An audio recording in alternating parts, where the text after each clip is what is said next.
नमस्कार, मैं हूं सौरभ त्रिपाठी। इंडिया न्यूज उत्तर प्रदेश उत्तराखंड देख रहे सभी दर्शकों का बहुत बहुत स्वागत है आपके पसंदीदा शो हाहाकार में। इंसानियत और जुर्म का पुराना नाता है, हमारे चारों ओर फैला जुर्म का मकड़ जाल। ऐसे में कौन कहां हो जाए शातिर का शिकार और किसके लिए जारी हो जाए मौत का फरमान। इतना नहीं, मिटा दिए जाते हैं जुर्म के सारे सबूत। जुर्म दर जुर्म, कत्ल दर कत्ल जारी है अपराध की दुनिया का काला कारोबार। लेकिन हम आपको सच दिखाएंगे, क्योंकि कहीं होता है रेप तो कहीं होती है लूट सरेआम। हो सकता है आपके शहर में वो अपराधी बेखौफ घूम रहा हो, इसलिए आपको सावधान करने के लिए हम लेकर आए हैं हर जुर्म की पूरी दास्तान। आपको दिखाएंगे अपराधी का चेहरा, खूंखार जिसने मचा रखा है हाहाकार।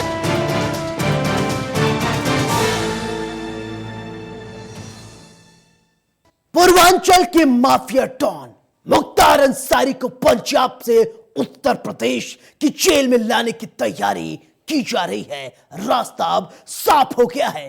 पंजाब के रोपड़ की जेल में बंद मुख्तार अंसारी को लेकर आने के लिए यूपी पुलिस की टीम रवाना हो चुकी है। मुख्तार अंसारी किसी भी वक्त यूपी के जेल में आ सकता है, लेकिन सवाल अगर बांदा में आता है, क्या मुख्तार सुरक्षित है? बांदा जेल में ही क्यों मुख्तार अंसारी को लाया जा रहा है, ये रिपोर्ट देखिए।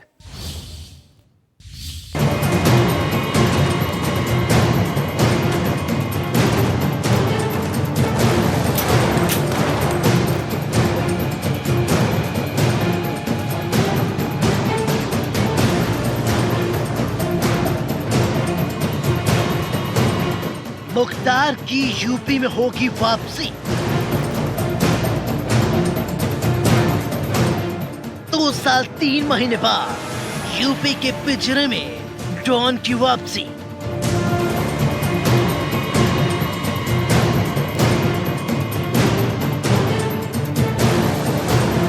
चप्पे चप्पे पर होगी खाकी की नजर। सुरक्षा के कड़े इंतजाम, खुलेगी स्याह कहानी। खाकी के सामने सब बौने, पुलिस के आगे सब पस्त। ये यूपी पुलिस है, छेड़ती नहीं है, छेड़ती है तो छोड़ती नहीं है। मुख्तार अंसारी की यूपी जेल में वापसी हो रही है।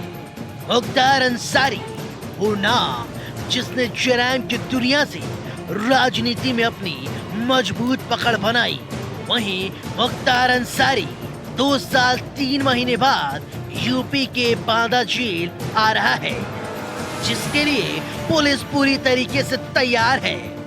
सुरक्षा के लिए चप्पे चप्पे पर व्यवस्था की गई है और निगरानी रखी जाएगी। कुख्यात डॉन और मऊ से विधायक मुख्तार अंसारी को यूपी लाने की कवायद बहुत तेज है। मुख्तार अंसारी किसी भी वक्त यूपी की जेल में आ सकता है। पंजाब सरकार ने यूपी गृह विभाग को पत्र लिखकर हैंडओवर लेने की बात कही। अगर सब कुछ ठीक ठाक रहा तो जल्द मुख्तार अंसारी यूपी के जेल में होगा। बाहुबली विधायक मुख्तार अंसारी को बांदा जेल लाने के लिए बांदा पुलिस के एक भारी भरकम दल सोमवार पंजाब रवाना हो गया। इस दल में पीएसी की एक कंपनी और कई वज्र वाहनों के अलावा एम्बुलेंस भी शामिल है।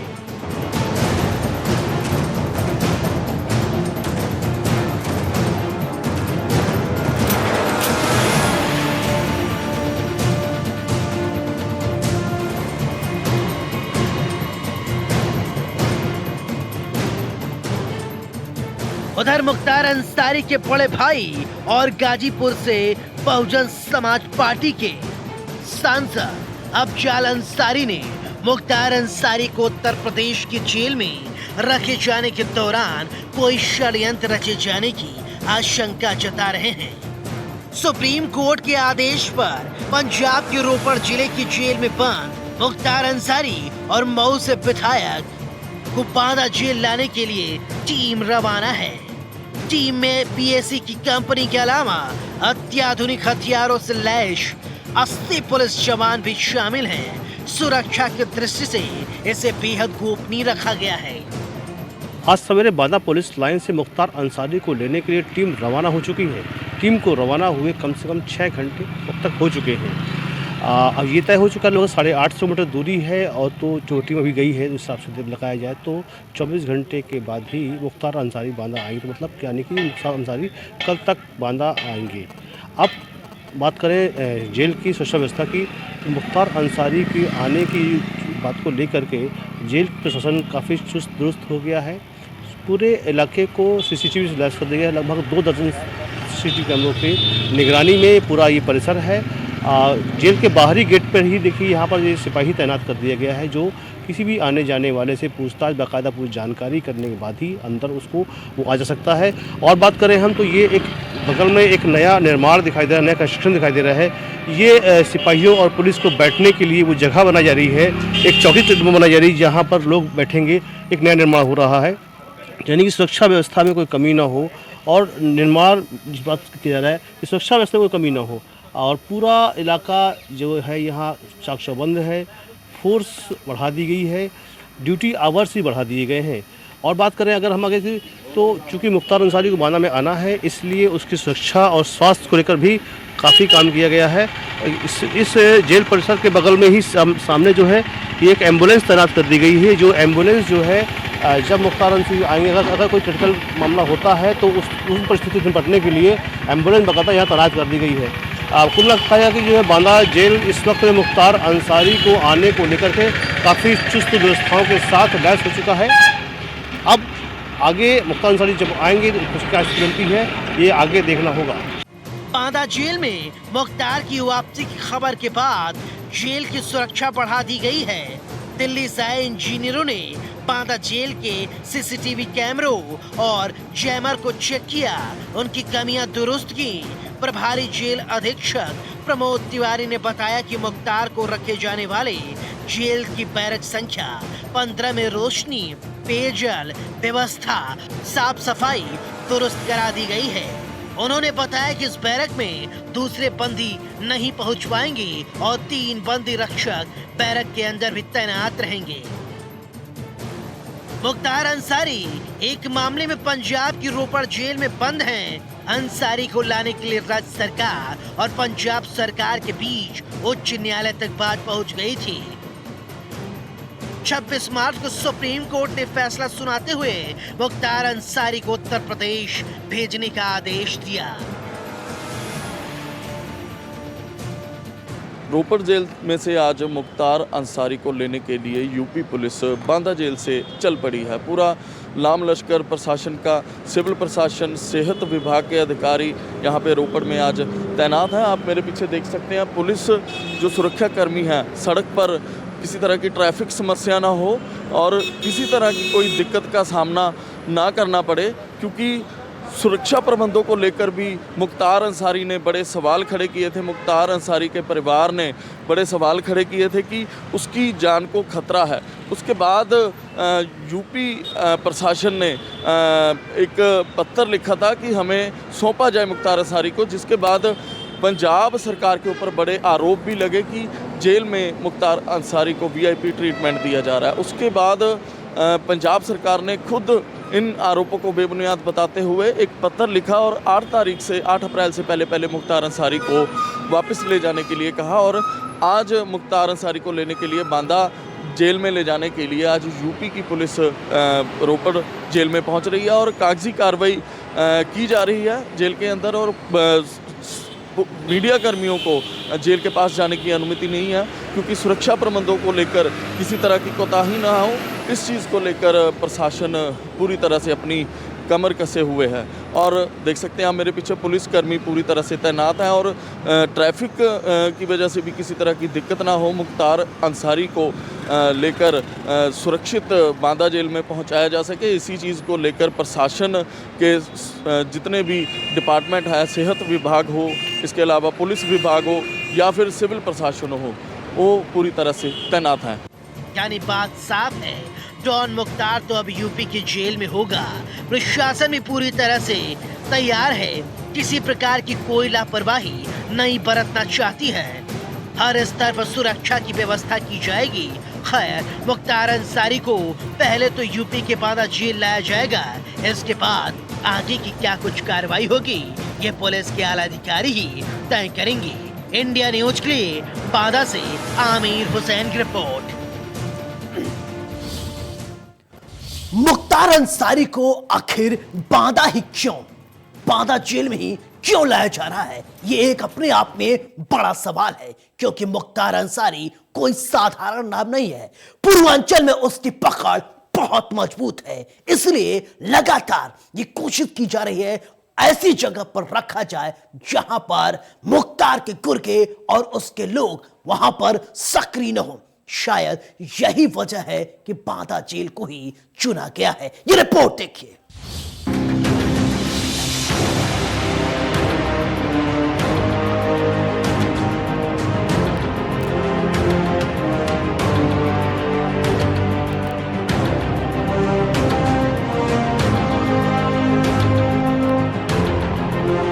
मुख्तार के लिए बांदा जेल ही क्यों?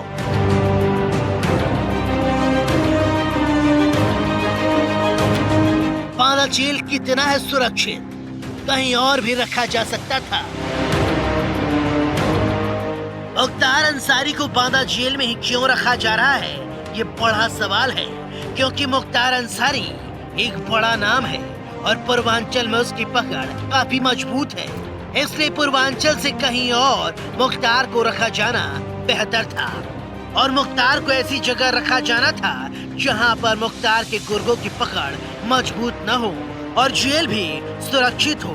बांदा जेल की बात करें तो बांदा में इससे पहले भी बड़े राजनीतिक सुधारों को जेल में रखा जा चुका है। इनमें बड़ा नाम है राजा भैया, अतीक अहमद और कई रसूखदार लोगों को भी बांदा जेल में रखा जा चुका है और इसके बाद मुख्तार अंसारी को बांदा जेल भेजा गया था। लगभग 8 महीने तक बांदा जेल में मुख्तार अंसारी को रखा गया था। उसके बाद पंजाब के एक छोटे से मामले को लेकर पंजाब पुलिस मुख्तार को पंजाब लेकर चली गई थी। वापस मुख्तार को बांदा जेल में ही लाया जा रहा है।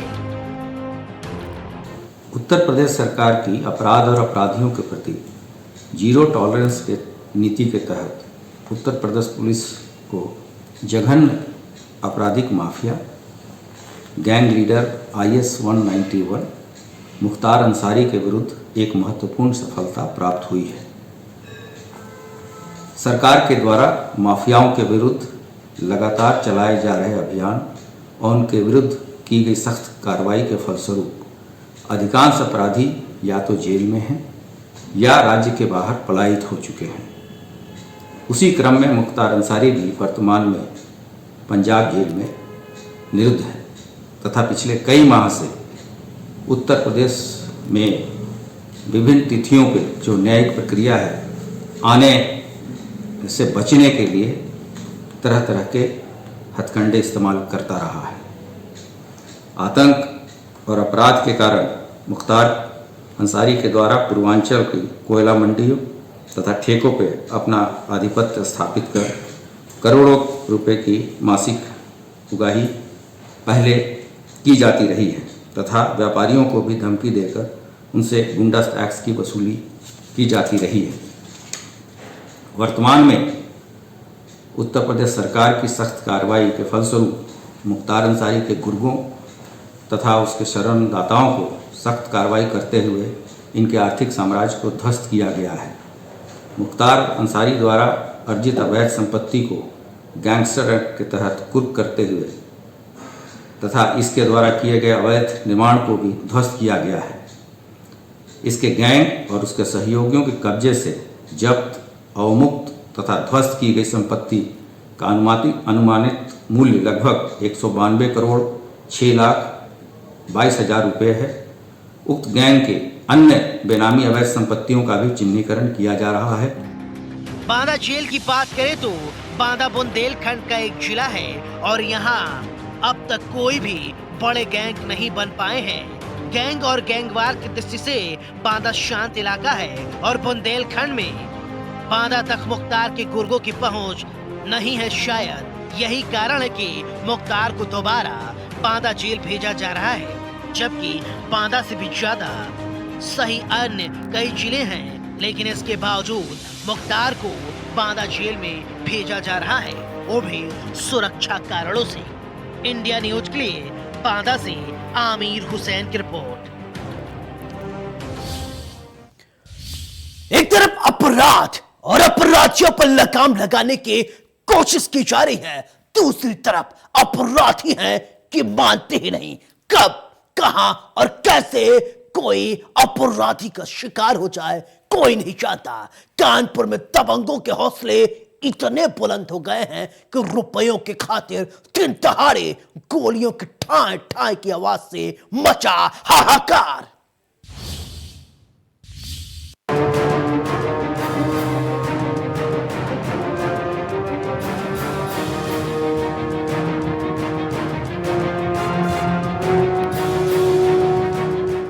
बढ़ता आपराधिक ग्राफ, न शासन का डर न पुलिस का खौफ। बेखौफ हो गए हैं अपराधी। पैसों के लेन देन में हुई फायरिंग, गोलियों के तड़तड़ाहट से हाहाकार। एक तरफ अपराध और अपराधियों पर लगाम लगाने की लगातार कोशिश की जा रही है, लेकिन दूसरी तरफ इंसान के नाम पर हैवान बन चुके कुछ लोग हैं कि मानते ही नहीं। आपकी टीवी स्क्रीन पर दिख रही तस्वीर यूपी के कानपुर जिले की है। कानपुर में दबंगों के हौसले इतने बुलंद हो गए हैं कि रुपयों के लेन देन में दबंगों ने व्यापारी के साथ मारपीट कर उसके ऊपर फायरिंग करते हुए मौके से फरार हो गए। हालांकि स्थानीय लोगों ने उनमें से एक शख्स को पकड़कर पुलिस के हवाले कर दिया, साथ ही एक स्कूटी भी पुलिस उठाकर थाने ले गई।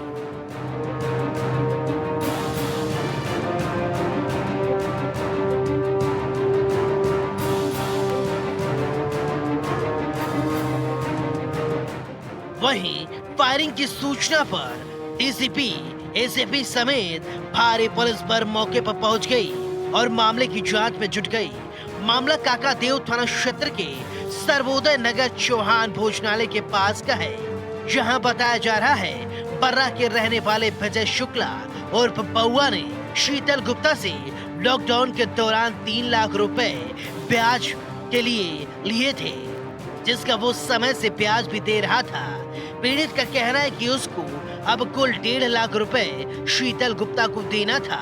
तभी अचानक शीतल गुप्ता अपने सभी रुपए मांगने लगी, जिसके लिए शीतल ने समय मांगा, पर शीतल गुप्ता उसके घर आकर गाली गलौज करने आ गया। साथ ही बउआ ने आरोप लगाया कि शीतल गुप्ता अपने 1 दर्जन से ज्यादा साथियों के साथ आया और बातों बातों पर मारपीट करने लगा। उसके बाद फायरिंग कर दी और मौके वारदात से फरार हो गया। हालांकि स्थानीय लोगों ने एक शख्स को पकड़कर पुलिस के हवाले कर दिया और मौके से पुलिस ने एक स्कूटी भी बरामद की है। हालांकि अभी भी यह स्कूटी किसका है, ये पता लगाने की कोशिश की जा रही है। आज अचानक हमारे ऊपर हमला इसलिए किया कि पैसे का वो दबाव मेरे ऊपर एक मुश्त देने की कोशिश कर रहे थे कि हमको एक पैसा दे दिया जाए। कल मेरे घर पे भी जा करके उन्होंने विवाद करी, गाली गलौज करी। आज हमारे ऊपर कुछ 10-15 लोगों के साथ आ करके और मारपीट या समझौते की बात करते करते एकदम उत्तेजित हो गए और गोली चला दी। कौन थे वो लोग और कितना पैसे का लेन देन है आपका? ये 1.5 लाख रुपए का मामला है। शीतल गुप्ता और मुकेश तिवारी, 2 लोग, उनके साथ जो लोग थे, मन का नाम है। ये पैसा कब दिया गया था आपको? यही हमको कोविड के बाद हमने लिया अपने व्यापार को चालू करने के। ठीक है। इसमें मुकेश तिवारी से मुझको खुद 1.5 लाख रुपए लेना था, लेकिन एक आपसी समझौते के नाते ये हुआ चलो एक व्यापार चालू करते हैं। कोरोना के बाद में मैं एडवर्टाइजिंग का काम करता हूँ, तो उसको मैंने तब चालू करने के लिए उनसे पैसा एक आपसी उसमें लिया गया। 5% ब्याज पे हमको शीतल गुप्ता ने दिया और शीतल गुप्ता को देने के बाद 10 महीने 11 महीने लगातार मैं ब्याज पहुँचने के बाद में आज ये हरकत ये कि अब एकदम से रुपया वापस करा जाए। क्या इस मामले में कोई तहरीर दी गई थाने में? ये मैंने आप तहरीर दे दी। किसके नाम से दी गई है? अपने नाम से शीतल गुप्ता। वहीं जब फायरिंग की सूचना पुलिस को लगी तो डीसीपी, एसीपी समेत भारी पुलिस बल मौके पर पहुंच गई और लोगों से पूछताछ करना शुरू कर दी। काकादेव क्षेत्र में दो पक्षों के बीच में पैसा को लेन देन के बीच लेकर आपसी विवाद हुआ था और मौके में गोली चलने की सूचना प्राप्त हुई थी। जैसे ही हमें सूचना प्राप्त हुई, तत्काल थाना काकादेव की पुलिस फोर्स यहाँ पर मौजूद रही और मेरे द्वारा घटना का निरीक्षण किया जा रहा है।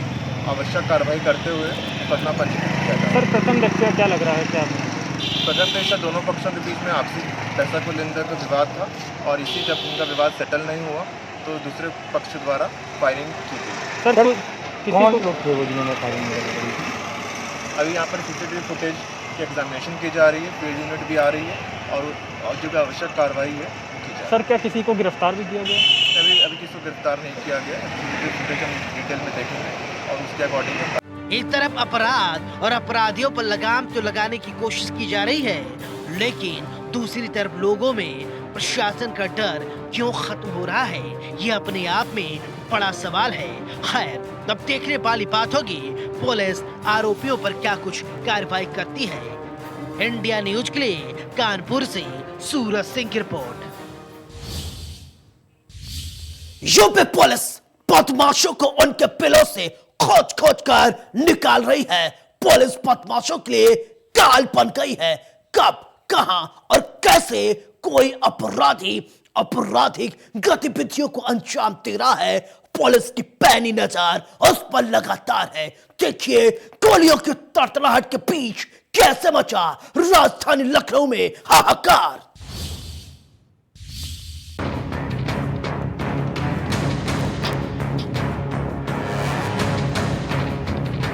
बदमाशों की खैर नहीं, एक्शन में यूपी पुलिस। गुनहगारों को होगा पर्दाफाश, सलाखों के पीछे होंगे काली करतूत वाले। स्याह कहानी होगी खत्म, पुलिस और बदमाशों के बीच ठाई। यूपी पुलिस बदमाशों के लिए काल बन गई है। पुलिस बदमाशों को उनके पेलों से खोज खोज कर निकाल रही है। आपके टीवी स्क्रीन पर दिख रही तस्वीर राजधानी लखनऊ की है। लखनऊ के इंदिरा नगर के खुर्रम नगर चौराहे पर वाइन शॉप में लूट करके भाग रहे लुटेरों से इंदिरा नगर पुलिस की मुठभेड़ हो गई। मुठभेड़ के दौरान गोली से एक अपराधी घायल बताया जा रहा है। देर शाम इंदिरा नगर अंतर्गत खुर्रम नगर इलाके में दरअसल वाइन शॉप में तो नकाबपोश तमंचे के दम पर लूट कर भागने की कोशिश कर रहे थे और भाग गए। चेकिंग के दौरान पुलिस और बदमाशों के बीच मुठभेड़ हो गई। बदमाश ने पुलिस को आता देख फायरिंग की, जिसके बाद पुलिस ने भी जवाबी कार्रवाई की और एक बदमाश के पैर पर गोली लगी। दूसरा बदमाश भागने में कामयाब रहा। पकड़े गए बदमाश का नाम अनिकेत और शुभम बताया जा रहा है। अनिकेत के पैर में गोली लगी, जिसे ट्रॉमा सेंटर में भर्ती कराया गया। ये शाम को 7:30 से 8 के बीच में कंट्रोल रूम द्वारा हम लोग को सूचना प्राप्त हुई कि खुर्रम नगर स्थित एक वाइन शॉप है, जहाँ पे दो नकाबपोश आदमी आए थे और कट्टे के दम पे उन लोगों ने जो है वहाँ पे लूट की और वहाँ से भागने में सफल हुए। उसके बाद हम लोग के पास वहीं खुर्रम नगर चौकी में जब इसकी सूचना मिली तो हम लोग ने पुलिस पार्टियाँ रवाना की। मुखबिर की सूचना पे ये पता लगा कि वो इसी रास्ते से आए हैं। यहाँ पे हमारी चेकिंग पहले से थी। चेकिंग वालों को जब हम लोग ने बताया तो उन लोगों ने सारा जो उनका हुलिया वगैरह था वो सब नोट किया और उसके बाद जब दोनों जब बाइक से इधर भागते हुए आए तो जब पुलिस पार्टी ने उन्हें पकड़ने का प्रयास किया तो उनमें से जो पीछे बैठा हुआ था उसने जो है पुलिस पार्टी की तरफ फायर किया। जब उसने फायर किया तो हमारी पुलिस पार्टी की तरफ से भी उसके ऊपर फायर किया गया, जिसमें उसके दाहिने पैर में घुटने के नीचे एक बुलेट लगी है और जो दूसरा था वो वहाँ से भागने लगा, उसको दौड़ा के पकड़ लिया गया। जो घायल हुआ है उसको ट्रॉमा में भेज दिया गया है और दूसरे को भी भेज दिया गया है। मैम क्या नाम है जो पकड़ा गया? अनिकेत और शुभम पकड़े गए हैं। अनिकेत के पैर में यानी बात साफ है, अपराधी जितना भी शातिर क्यों न हो वो अब कानून के हाथों नहीं बच सकता है। अब देखने वाली बात होगी पुलिस आरोपियों पर क्या कुछ कार्रवाई करती है। इंडिया न्यूज के लिए लखनऊ से रवि कुमार की रिपोर्ट। हमारा मकसद आपको डराना नहीं है, आपको बताना है समाज में किस तरीके से जराइम की काली कहानी बोनी जाती है। कल फिर मिलेंगे कुछ और काली कहानियों के साथ। तब तक दीजिए अपने दोस्त सौरभ त्रिपाठी को इजाजत। लेकिन चलते चलते दोस्तों एक गुजारिश, सावधान रहें, सुरक्षित रहें और अपना बहुत ख्याल रखें। नमस्कार।